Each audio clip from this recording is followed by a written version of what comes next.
Have you ever noticed? Well, sometimes it feels like art is harder for you than everyone else.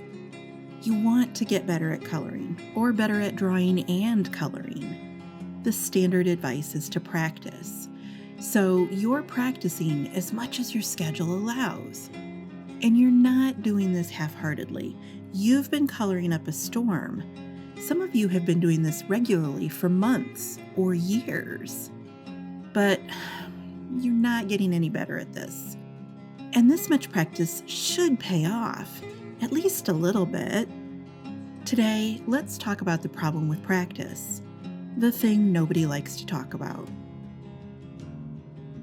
Now, it's been 30 years since I was a marker beginner, and in that time, art education has changed. What used to be topics for discussion only in classrooms or in books written by artists for artists, well, a lot of that discussion is happening online now, and people are learning from videos like never before. The change is good, but it's also kind of bad. I see topics that trend online, and suddenly everyone's using the hot new buzzword. And a lot of times, the hype and enthusiasm are based on a complete misunderstanding. There's a word. People have been throwing it around for a while now. It's been going on for several years. Maybe it's not even totally trendy anymore. But it's still out there, and it's still catching people like you and totally wasting your time. The word is practice. Practice, practice, practice, practice, practice. Someone will post a recent project with the caption practice, and everyone cheers in the comments. People get the idea in their head, and then more people start to do it, and then suddenly everyone is practicing. But for a year, I watched one online discussion group full of practicers. And it was weird, because the people with blending problems always had the same blending problems every week. The people with pressure issues never really solved their pressure issues. All of this practice and all of this time and effort involved, but really nobody was showing big signs of improvement. And I know, anecdotes are not data, but it really didn't look like there was any benefit to their practice. And yet the group kept encouraging everyone. It's gotten to the point now that when I see the word practice in any hashtag, I'm an introvert. I really don't talk to people I don't know, and I try not to be rude.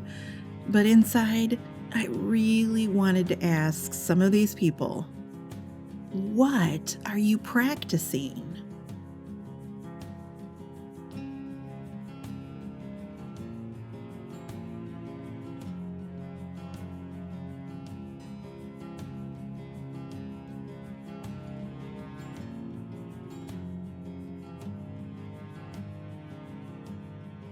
Now, maybe you're the world's best practicer, but I always make these videos on the assumption that not everyone knows everything.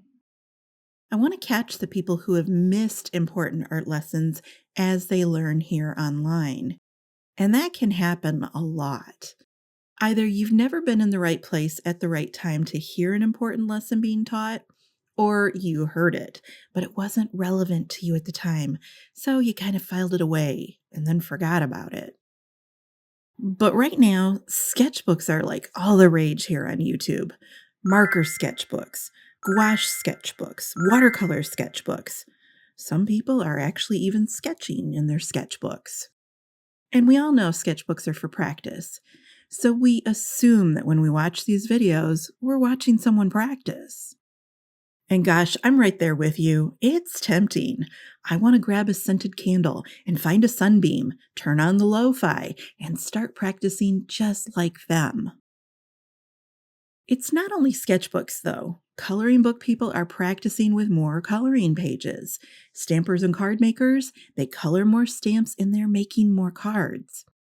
And we've got daily prompts, and there's Pencil-Tember and Gouache-tober. Everybody's practicing. But what are we practicing? Because honestly, it looks like we're all just kind of fumbling around, making more stuff. For all the time you're putting into this, are you learning and growing? And it's easy to say, I am learning and I am growing. but here's the real test. Is your improvement really obvious to the other non-artistic friends and family in your life? Or are they just giving you the hearts to make you happy? Are you really growing from your practice? If you feel like your coloring has plateaued and your skills have stagnated, even though you draw and color all the time, we gotta talk about practice.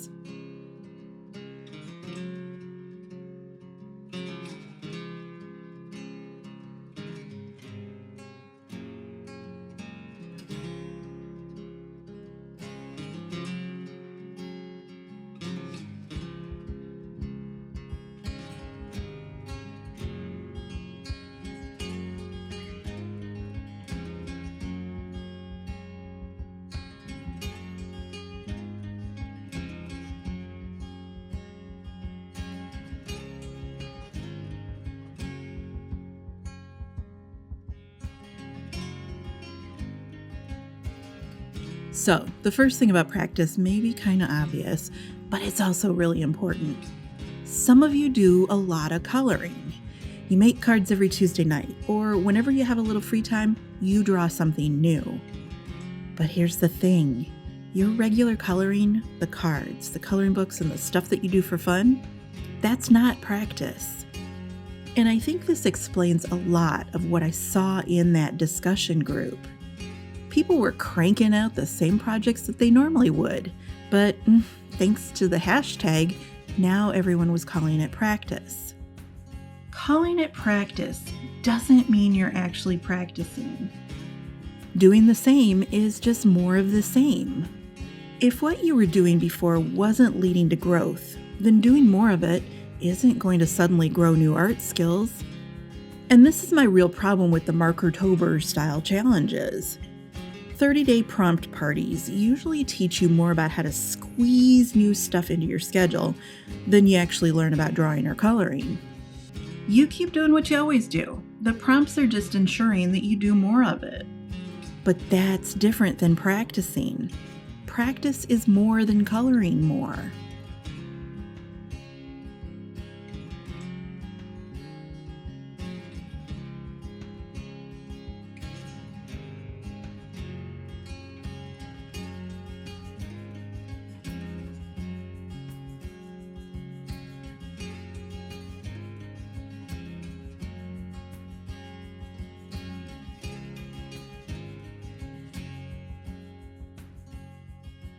Okay, so if practice is more than more, then what is practice? Practice is drawing or coloring with a mission.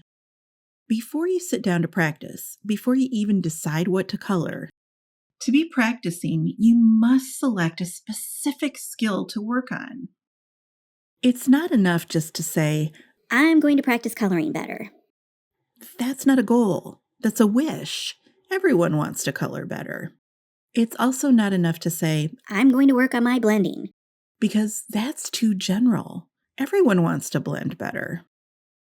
What's the plan? What specifically are you going to do to make that happen? A lot of people have bought into Malcolm Gladwell's 10,000 hour theory. According to Gladwell, all you need to master a skill is 10,000 hours. But here's the thing. The people Gladwell studied were not clock watching. They were doing 10,000 hours of real, focused, targeted practice. To master markers, you gotta do more than hold a marker in your hand for 417 days. Just because you're in the pool doesn't mean you're swimming. Practice is a mental exercise. It's more about your brain than your hand. You set a small and very specific goal, like controlling your hand pressure or using longer, more fluid strokes. If your goal is too general, I want to color better. there's nothing actionable there to practice. As you practice with the marker or the pencil in your hand, your brain is engaged, taking notes, telling you that this looks wrong, but maybe if you change this or that, it might look right. If you don't have a specific mission, and if you're not focused like a laser on just that one small aspect of your coloring, it's not practice.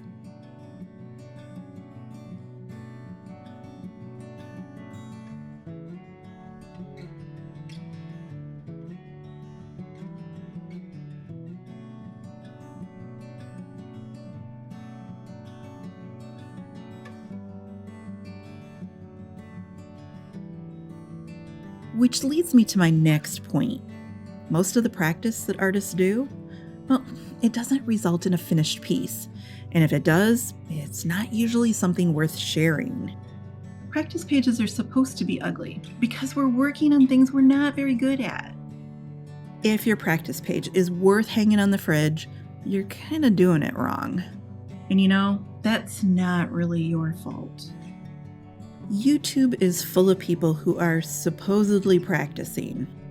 And even though they call it a practice page, the rest of us would happily buy it, frame it, and hang it on our living room wall.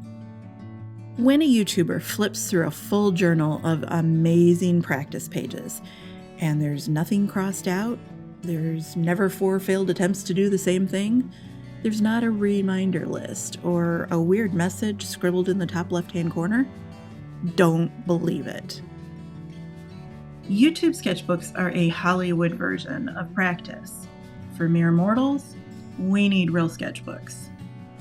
To truly practice, you need to lean into the pain, and that right there blows the idea of 40 perfect sketchbook pages clean out of the water. Practice should be uncomfortable and messy and a whole lot of ugly. If you'd rather die than show your sketchbook in public, that's how you know you're doing it right. The Hollywood sketchbook? Ugh, it hurts you because now you've got this impossible standard to live up to and no place to really practice and make mistakes and actually learn something. So if you really want to make a pretty book like you see in the videos, that's a great art project. Go for it. But you still also need to practice in a secret ugly book. Private books where you work on your weakest skills. So as you're coloring your next project, if something seems hard, write it down. If something feels frustrating, write it down. If something you do never turns out the way you want it to, write it down on the first page of your sketchbook. That's your list of things to practice. Lean into that pain. Practice until your flicks or your blends or your line quality or your color sculpting. Practice until your practice samples are not painful to look at anymore.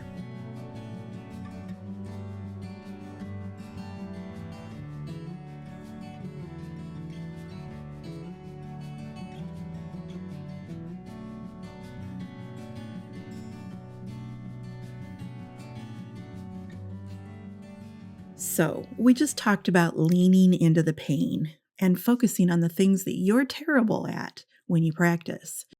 For that reason, practice isn't always happy fun time. I hated practice assignments. So many sketchbooks. Hated them. I still don't like them. But having gone through that myself, and still going through it, I try to help my students avoid some of the drudgery by creating projects with hidden skill exercises. So the Acorn project you see here is actually a practice exercise for my intermediate color wonk students. On the surface, it's a cute little fall flat lay scene. And I'm not doing a commercial for my classes here, even though I should. I'm trying to show you how I hide practice within a project, which is what good art teachers do, and that's why it can be helpful to take a class instead of struggling to practice all on your own. Okay, so this looks like a cute little fall layout, but it's actually a practice session. Each acorn uses all the same markers and all the same pencils. You've been watching me do it all along, and every acorn has the same marker base with the same pencils on top. They're all the same colors, and yet every acorn looks different. That's the practice part. My students are practicing how to create new colors with just the art supplies in their hand.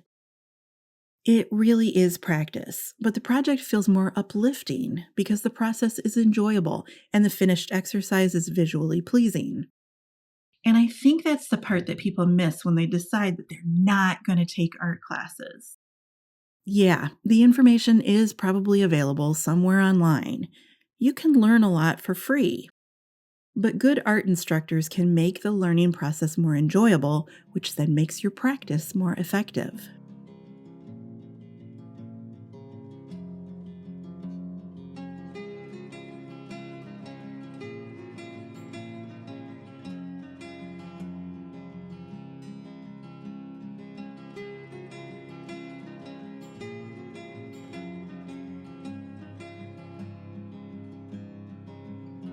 While we're on the subject of instruction, one thing I notice, especially with intermediate colorists, is that they don't repeat skills in practice nearly as often as they should. And I understand. Everyone has a list a mile long. New ideas, new line art to color, new products to try. We only have so much time. But if you're going to take the time to practice, let's not waste your investment by stopping too soon. I think a lot of people color a project once, and then they say, Oh, that doesn't look so good. I can do better. Then they color it again, and they're like, Oh shoot, I almost had it. Except for that one little mess up, I'm gonna try again. Then the third time, it looks pretty good. So you pat yourself on the back and you move on to something else. Ta-da! I'm so glad I practiced.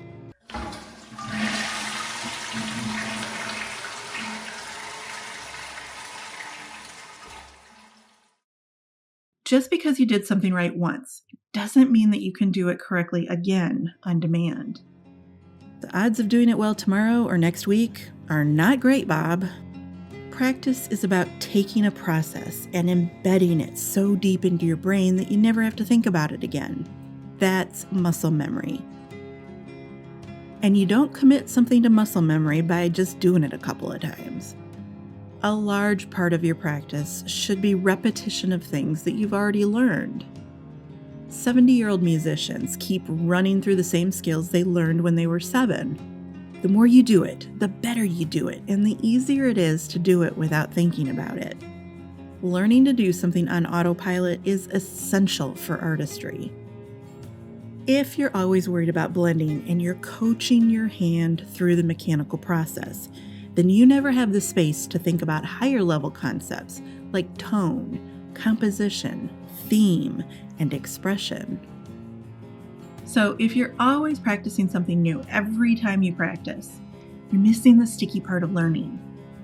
Repeating the basics in practice doesn't just improve your basic skills. It also frees your mind for a flow of creativity during your project time. Practice makes artistic creativity possible, and who doesn't want more of that?